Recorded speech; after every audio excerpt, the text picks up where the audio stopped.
Hello and welcome to Lesson 5, Adverbs and Adjectives. Adjectives are describers. They modify or describe nouns. They come very obvious, such as words like easy, but oftentimes they also come as nouns or pronouns. We need to look at that first. In the sentence, this faded shirt is mine, this, a pronoun, is describing the shirt. Now, yes, faded is also an adjective, but right now we're looking at that are adjectives. Our trip took 4 hours. What kind of trip? Our trip. Not their trip.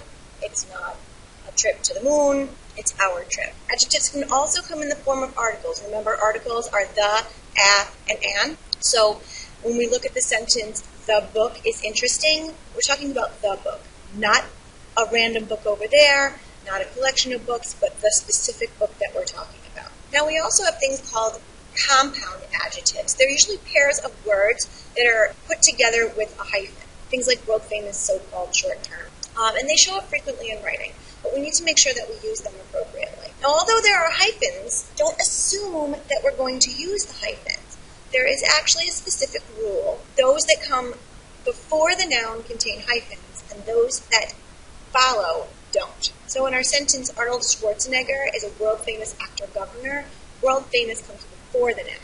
In the second sentence, world-famous comes after, so we would not hyphenate.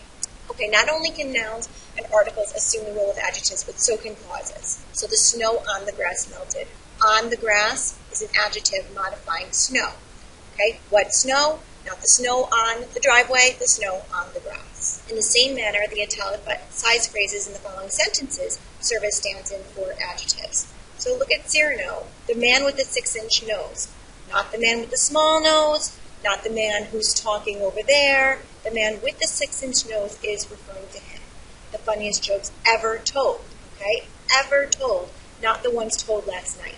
And the scene that always makes me cry, not the one that makes me laugh, not the one that makes me giggle. Now we're looking at degrees of comparison. They are indicated by their endings. Now, usually, the words that mean more end in ER, and they mean more or less. That would be the comparative degree. Words ending in EST and most and least are the superlative. The positive is what we're using first, okay? The degrees of comparison are your comparative and your superlative. So look at these examples. An adjective is tall. The comparative degree is taller, and the superlative degree is tallest. Same with handsome, prepared, and handsome and prepared. Handsome, comparative is more handsome, superlative, most handsome, prepared, less prepared, and least prepared. So why do we care about this? Well, 3-syllable adjectives all ending in ly use the more, most, or less, least combination. So most luxurious being more than 3 syllables and less gladly because it has an ly. The comparative degree is used to compare things. The test is harder than that one. We're talking about 2 tests. But the superlative degree refers to comparing 3 or more things. So this is the hardest test we've ever taken, implies that we've taken at least 3 tests. Now on to the adverb. While adjectives modify nouns, adverbs modify verbs. They describe the action. How, why, when, where, how much, in what way, or to what degree an action occurred. So Dad is completely unaware of the sound he makes. Completely is your adverb. Oftentimes you can identify them with the ly, but not always. All through the night, he sleeps remarkably soundly. So anytime you see an ly word, it's usually an adverb. There are a few exceptions to that rule, but not very often. So these are the types of questions that they answer. How, when, where, how much, in what way. How, bravely, glumly, well, without a doubt. So you can see that some of the words are ly, but not all. When, recently, soon, now, off and on, where, here, there, nowhere, in town, how much, exhaustively, relentlessly. In what way? By all means, great respect, sincerely. These are all examples of adverbs because they all describe the action. So where do we put an adverb in a sentence can steer the meaning of the sentence? Let's look at a few examples. So look at the way we use reluctantly in the sentence. Reluctantly, I agreed to clean up the mess. I reluctantly agreed to clean up the mess. I agreed reluctantly to clean up the mess. I agreed to reluctantly clean up the mess. And I agreed to clean up the mess reluctantly. If you look at the placement of reluctantly, it actually can change the meaning. So ask yourself that question. How does the placement of the word reluctantly change the placement change? How does it change the meaning? Now, splitting infinitives is a problem. You usually don't want to split the infinitive.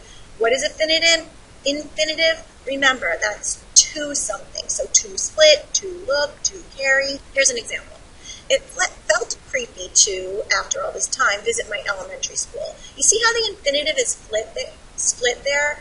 To visit is split in half. Better sentence is it felt creepy after all this time to visit my elementary school. Try not to split the infinitive. Now, there are cases where it would be the best way to accurately express your idea. Take the example, the hikers neglected to thoroughly clean up the campsite. That's a pretty good sentence, okay? To thoroughly clean it.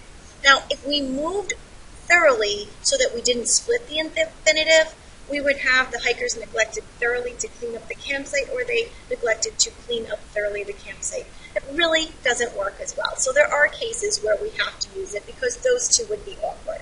Okay, sometimes choosing between the two can be tricky. I think good and well is one of our perfect examples of that. So you look at the phrase good book, the adjective good modifies book, but good with other adjectives is totally wrong. Talks good, drives good, writes good is actually incorrect. They should be talks well, drives well, and writes well. So how are we going to figure this out? Good is perfectly acceptable after linking verbs such as look, smell, taste, feel, appear, sit, stay, seem, remain, grow, become, and all forms of to be.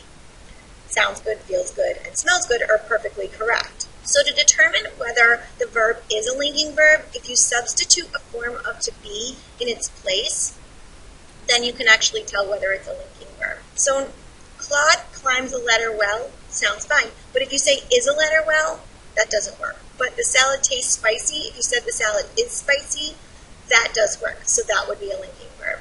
Now that you've completed this lesson, please complete checkpoints number 8 and 9.